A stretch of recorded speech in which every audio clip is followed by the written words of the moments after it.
Assalamu alaikum wa rahmatullahi wa barakatuh. Құрметті мұсылман балалар, құрметті менің каналымның көрермендері, сіздермен бірге қалаласым әр каналы және де оның кезекті шығарылымы. Қалайсыздар, жағдайларыңыз жақсы ма? Алхамдулилля, бәрі жақсы. Бүгін мен сіздермен мынандай ескі кітапты қарап отыратын болдым жай ғана. Мына кітапты байқасаңыздар, машинкамен жазған ғой. Машинкаша болады ғой, ана бір шық деп жазатын бар ғой, келінады. Сондаймен жазған ғой енді. Қай жылда жазған? Мешіттен табылғанынша. Соны алдым уақытша осы видеоға түсіру үшін. Анық жазылмаған еді. Сол жоқ оны еді байқаймын. Осыны көре бағалып ашып отырмыз.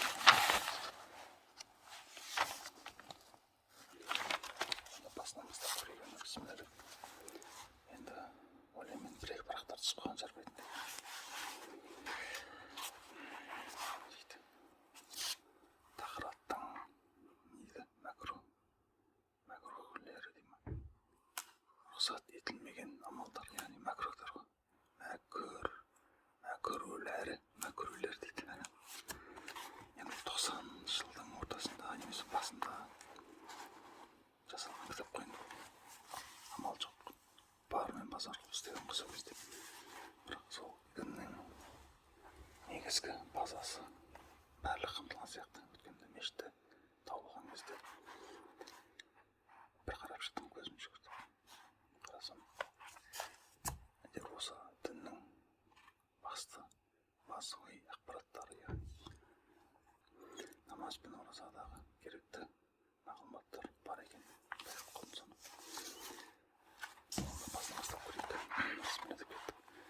Тахарат алынғанда мына төмендегі 8 түрлі не дейді? Мәкрүһ дейді ме? Мәкрүһ болып есептелінеді. Мақұл. Біріншісі дейді,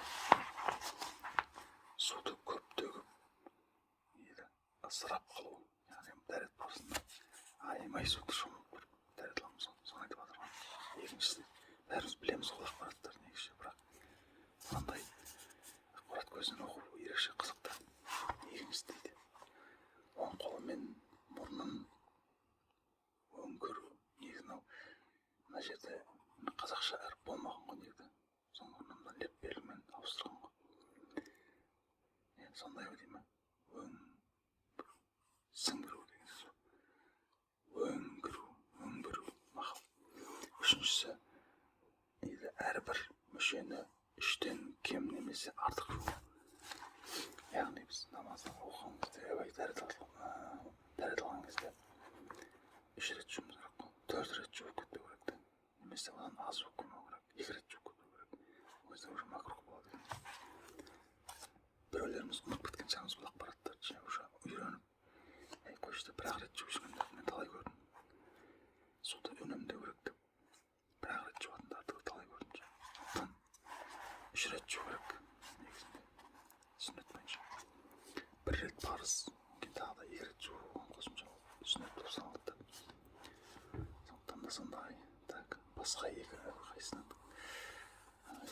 4-шіге келді. Басқа 2 рет мәс тарту, яғни баста 1 рет тартқаннан кейін тағы да тартуды кейде болады негізі. Ал бұрындар алғаш намаз оқып жүрген кезде менде болған.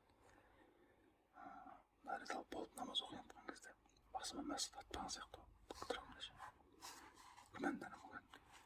Сөйтіп барымда ерінбей қайтып қолымды сулап, басым қайттан мәс тартып келемін. Енді алғашқы кезде де болды.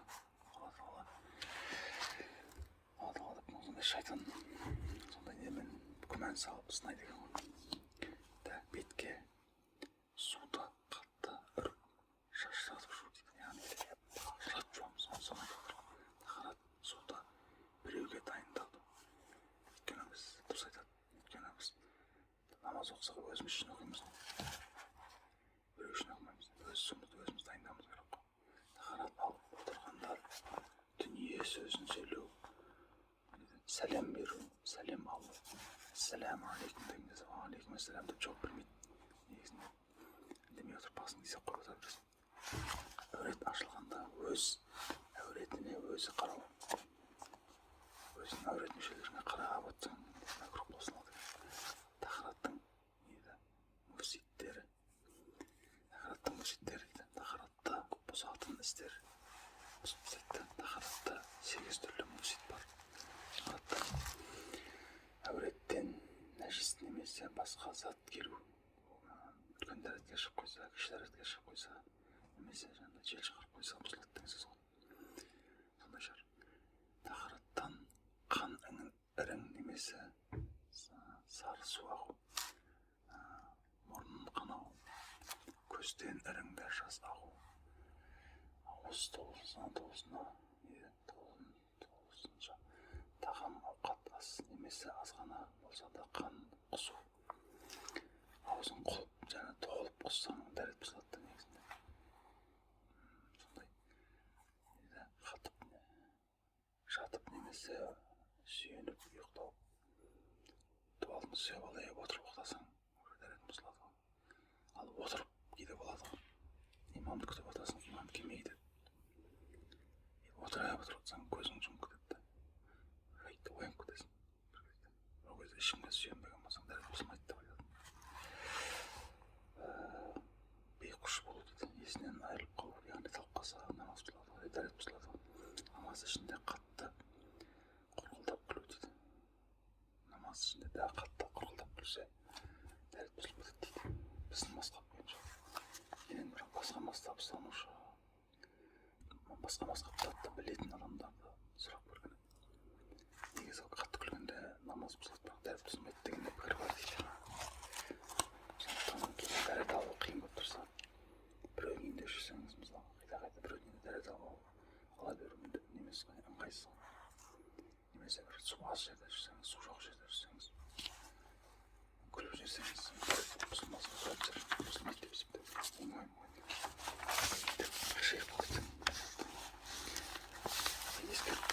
Ескертеміз дейді. Ескерту бір жеңістен немесе жарақаттан қан шықса дейді. Басқа жаққа жайылмаса тахарат бұзылмайды. Терлеп көзден іріңсіз бар. Жас ақса іріңсіз деген ірің жоқ. Жас ақса ауыздан қақырық келсе тахарат бұзылмайды. Бұзылмайды емес бір ғой. Сахиби үзір деген үзірдің мағынасы бір мұсылман кісінің ауруы себепті тахараттан тоқтамайды.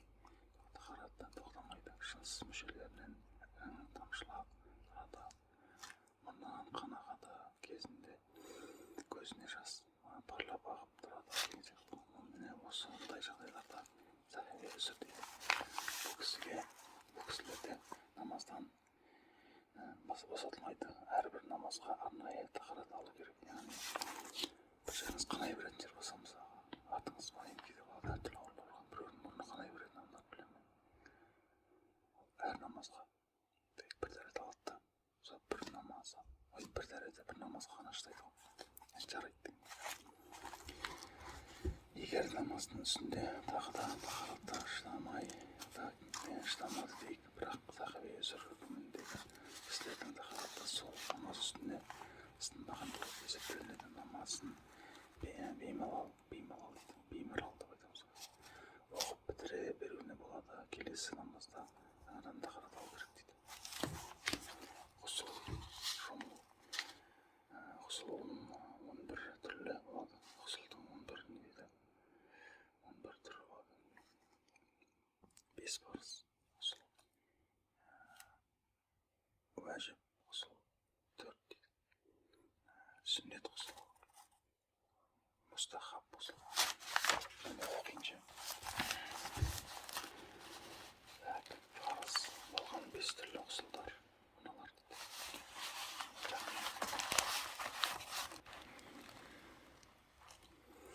Еркек пен әйелдердің жыныс қатынасынан шеттен соңғы ғұсыл ер кісінің ұйқыда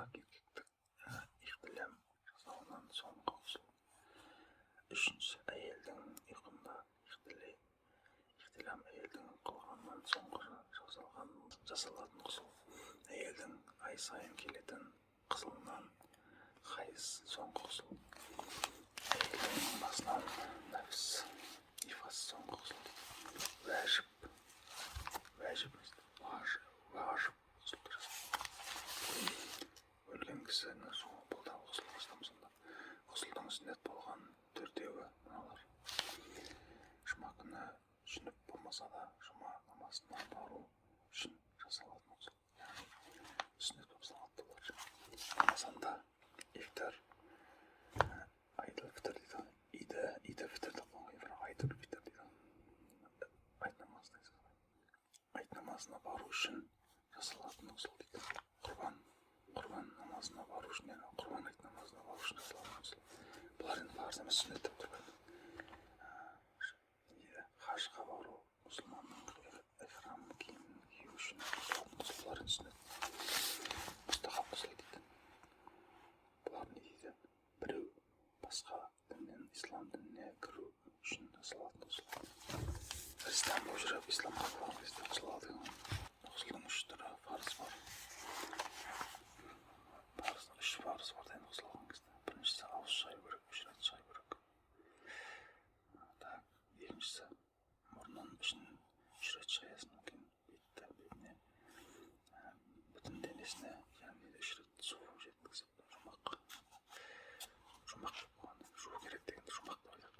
Қазір бұл сөз дейді, жұмақ деп айту қалып кеткен ғой негізі. Бұрынғы лау стилде жазылған 90-шы жылдар. Жуу керек деп айтамыз ғой. Қазір жеткізіп жұмақ деп айта салады. Қысқаша нұсқада. Қазақтың сөздегі тіл байлығы бар. Құсылдың сүннеттері, сүннаттар деп қойған. Дененің нәжіс тиген жерлерін жуу.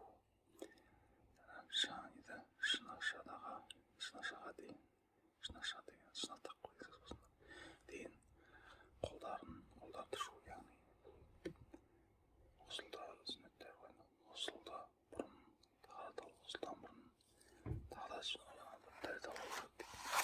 Ол енді міндет емес.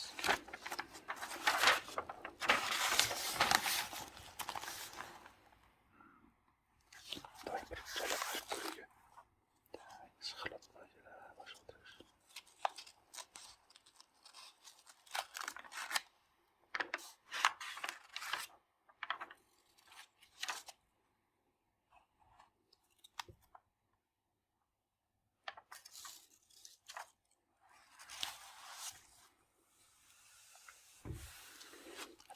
Приятные промататтар. Неге екенін білмеймін, ескі заттарды жақсы көремін. Мысалы, еркек адамдар машина қысады, өзім машина қысамын, бірақ жаңа машинадан қарағанда ескі машиналарды жақсы көремін. Мысалы, бұрынғы немецкий машиналар, BMW деген сияқты. Американский бұрынғы машиналар, маслкарларды. Егер ақшам бар болса, сондай машиналарды алып, қалпына келтіріп, мінген маған артық ақша. Жаңа машина салоннан аласың. Антиквариатқа, ескі заттарға құнарлы. Мешіттен осықтап көрген істеп кәдімгі. Неге мотор бағалы? Бір сағат болып қарап отырмын, осынша ішіне ашып. Кім жазды екенмін, маған қызық болып тұр. Ер адам жазма, әйел адам жазма екен. Деп кәдімгі. Бірде бір қате жоқ. Қазір мысалы электронды жазамыз ғой. Қате жазып болсақ, қайтып өшіріп, қайтып орнына жаза саламыз. Немесе әркімді ауыстыра саламыз. Ол кезде мысалы ойласаңыздар. Сықырлап жазып жатсың, қате жазып қойдың, қайтып не болады екен. Мен соны білмейді екенмін. Білетін болсаңыздар айтыңыздар. Бұрынғы машиналар қалай жұмыс істейтін еді. Мысалға сен айтылады дегенде, байтылады деп жазып қойсаң, немесе қайтылады деп жазып қойсаң, бұны қалай өшіресің, бұны қалай өшіресің, или өшпей ма? Снова қайтып басынан бастап жазу керек бұл кезде. Кім біледі? Комментарий айтып беріңдер. Бар ма ондай білетіндер? Знатоктар.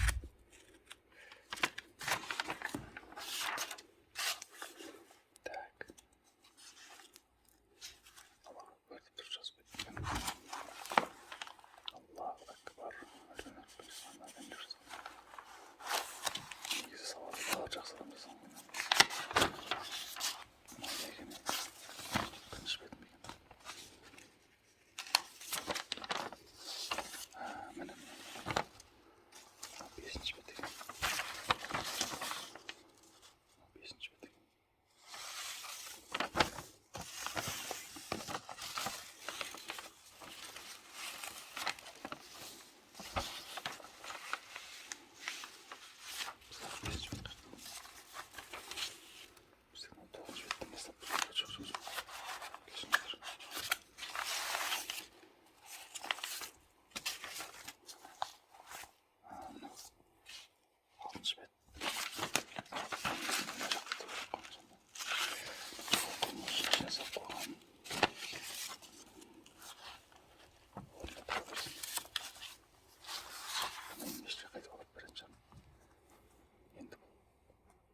So'nggi bari qancha qilib turadi?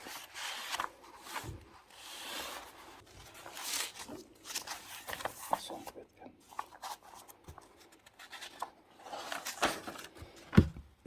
Bilak. 86. 86. Qarasangiz, biroq nima bet yozilmaganda. Tek qana biroq bet yozilgan. Sonda so'zga mashina texnologiya barcha etgan solmayli. Одна его слышит сам begini. Опять же сон предмет сам. O кезде сіздің мұның болмайды былай болacağız. Негіз болатын шығар болacağız. Негізі қазір идея туып отыр мағанша.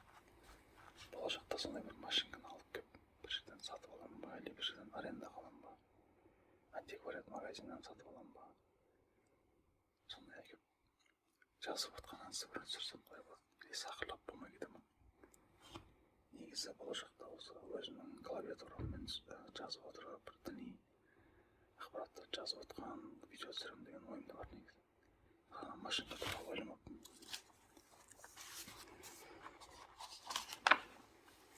Арнайы бір любой жерін айтып көрейікші. Мысалға ең ортасынан бір жасылайшы. Не бар екен? Мына жерін қараңыздар. Бокста. Мына жерде баруда деген ба? Барада екен. Барада деген сөз жазылмай қалған ба, или ұмытып кеткен ба? Рүкіге деп қойыңыз.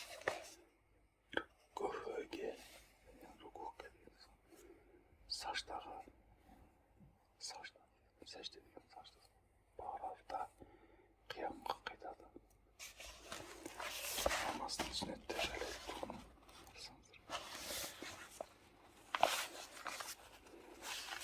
состояниесін бағалап қояйық. Және не деген көрсеңіз. Май тек біткен ба, бауырсақ жеген ба? Мына беттерін жеп былай қарай қақтан бастап біткен. Мына жерлерде беттерін қолмен жасаған қыр. 44 айға дейін ұмытып кеткен. Нақылы 34-те уже жазып жүрген да.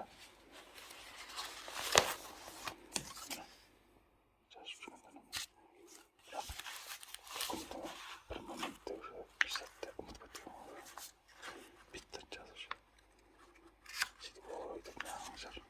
35'te var iken. 36 var iken. 37 var çıkar. Just bakalım. 37'den bastım. Шеттен бастап ұмытып кеткен ғой, или көрінбей қалған ба, қарбасынан бірақ жасап шыққан мына жерлерді мысалға мына қалып кеткен сөздерді ұмытып тұрған.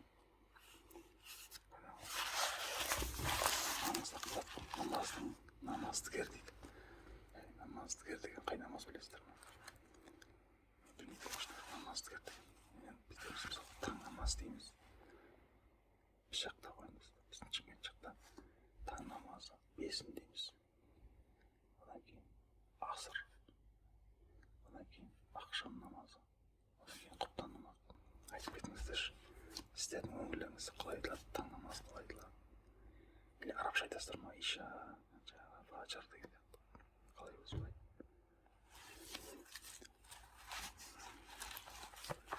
Одан кейін қараңыз. أعوذ بالله من الشيطان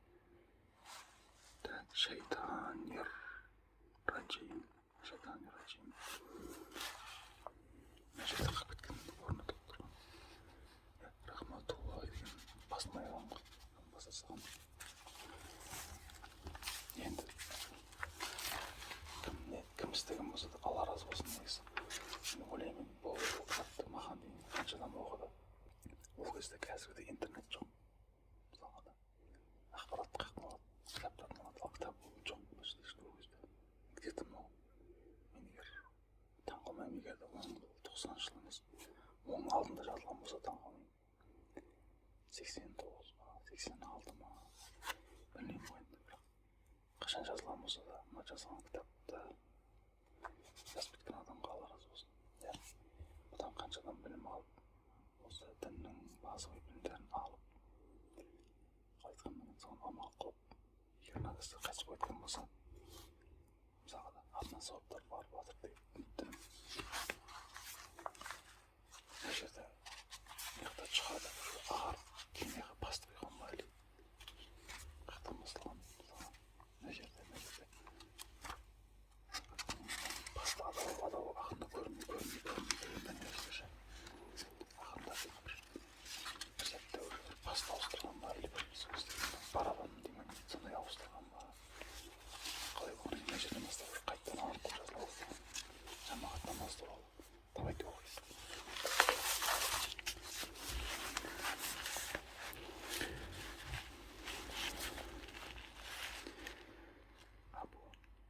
Абу Арира разиаллаху анху айтады. Разиаллаху анху деген сондай жақсы қалып жазбаған ғой. Аты да бөлек қойған. Есі кезде жаңағыдай естіп жазатын Мұхаммад Расулуллах салам айтқан еді. Расул алейхиссалам егер намаз оқушылар жамағатпен оқыған намаздың сауабын білсе, мешітке еңбектеп барар еді. Еңбектеп болса да барар еді деген сияқты бүйтіп айтады ғой. Еді уа дейді. Әр намазды және де деген сөз ғой, уа дегенше. Уа әр намазды жамағатпен оқыса, қиямет күні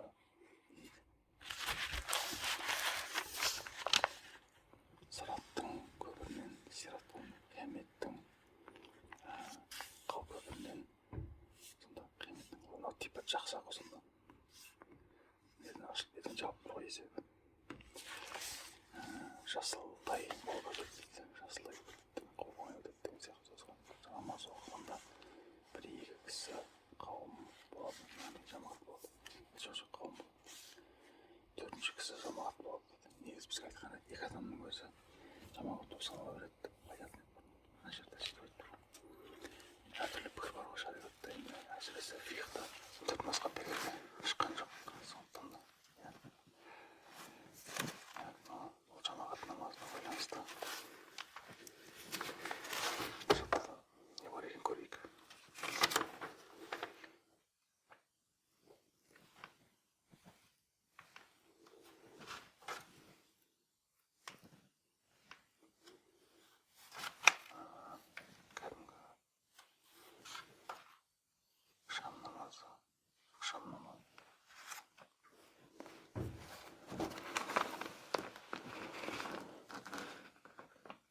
Намаздыгер дейді, яғни намаздыгер.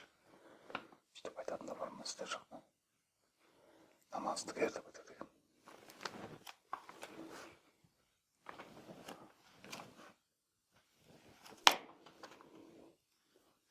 Әл-Кәусар.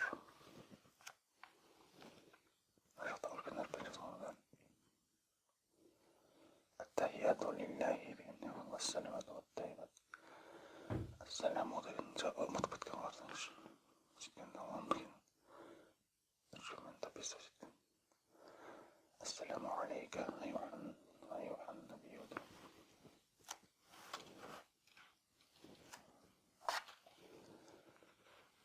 Пешін дейді. Үйлі намазы. Пешін намазы. Пешін намазды қойды. Пешін қойды. Сол кездегі нелер ғой, атаулар ғой.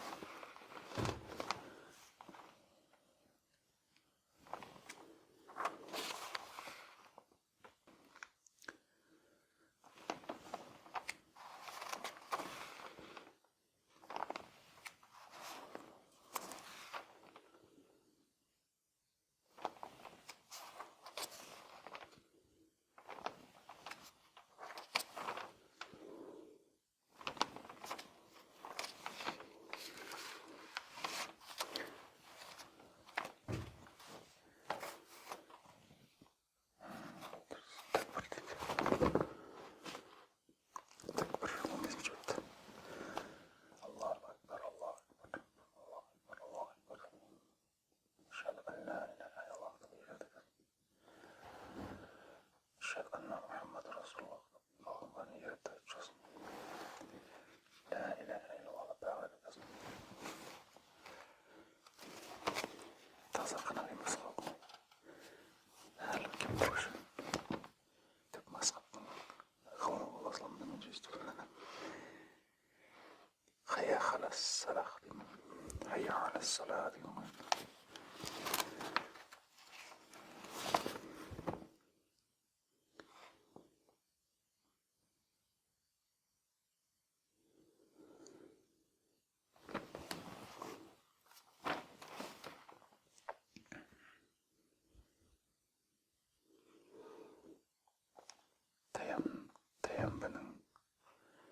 Tayammının farzları, tayammının sünnetleri. Tayammum koyuldu. Tayammüde 4 farz var. Tayammüde namaz okun yedimen kılamak. Tayammü yasaydın nerseniz yer sınısta. Bolu gerek ot kaşanbaydın ve yer miydin tat. Bitken mese tapmak. İki kolunu tersigenin mese tapmak. Tersigemen gidiyor. Tersik degan kaçır olsun. Tayammının sünnetleri. Tayammum koyun. Сол кездегі сонда бұл алдыңғы жазылған қылып тұр ол негізі 90-шы жылдары адамдар жүрмеген менің есімде мен 90-шы жылдары ешқандай бала болдық қой нормально қазіргідей сөйлей беретін еді ғой сонда бұл бұрын оның да алдын жазылған ма сонда кәдімгі шіріп кеткен тағы да бір полный обзор қойыңыздар жанынан